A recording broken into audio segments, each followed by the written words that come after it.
Hello viewers, আজ আমি রান্না করছি ভগবানের ভোগ সবজি পোলাও, সাবু দিয়ে সবজি পোলাও। প্রথমে আমি একটি প্যান বসিয়েছি। প্যান গরম হলে তেল দিয়ে দেব সানফ্লাওয়ারের তেল।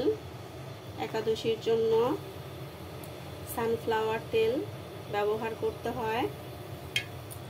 প্রথমে আমি ফোড়ন দিচ্ছি শুকনো মরিচ, এরপর তেজপাতা,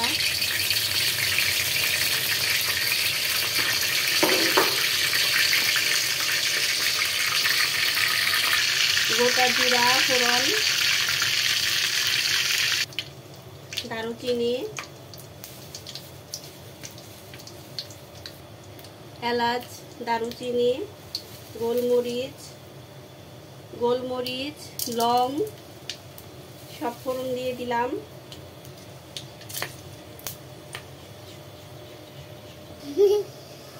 সবজিগুলো ধুয়ে রেখেছি, এখন সবজিগুলো ফ্রাই করে নেব। দিয়ে দিলাম গাজর,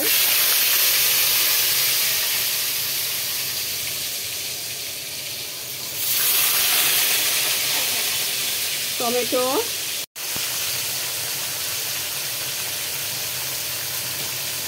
এখানে দিয়েছি গাজর, টমেটো, শসা আর দেব আলু। এখানে আমি লবণ, হলুদ, জিরার গুঁড়ো দিয়ে দিয়েছি, কাঁচা মরিচ দিয়েছি, ধনিয়া পাতা কুচি দিয়েছি, দিয়ে ফ্রাই করে ফেলেছি। এটা একটা ভগবানের ভোগ হয়ে গেল। এটা সবজিও বলতে পারেন, ভাজিও বলতে পারেন। আলু, গাজর, টমেটো, শসা, ধনিয়া পাতা কুচি সব ফ্রাই করেছি। এখন এর মধ্যে সাবু দিয়ে দেব, ভেজানো সেদ্ধ করা, হাফ সেদ্ধ করা সাবু এর মধ্যে দিয়ে ফ্রাই করে নেব। বাদাম ভাজি দিয়ে দেব। রেডি আমার সবজি সাবুর পোলাও বা ফ্রাইড সবজি সাবু।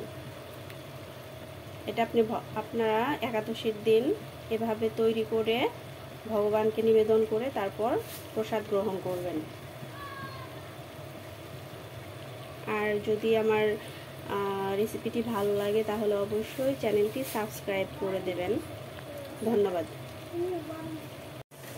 হাই ভিউয়ার্স, আমি এখন সেদ্ধ সাবু দিয়ে দিচ্ছি, ভিজিয়ে রাখা হাফ সেদ্ধ করা সাবু, এরপর ভেজে রাখা বাদাম দিয়ে দেব। তাহলেই রেডি আমার সবজি সাবুর পোলাও।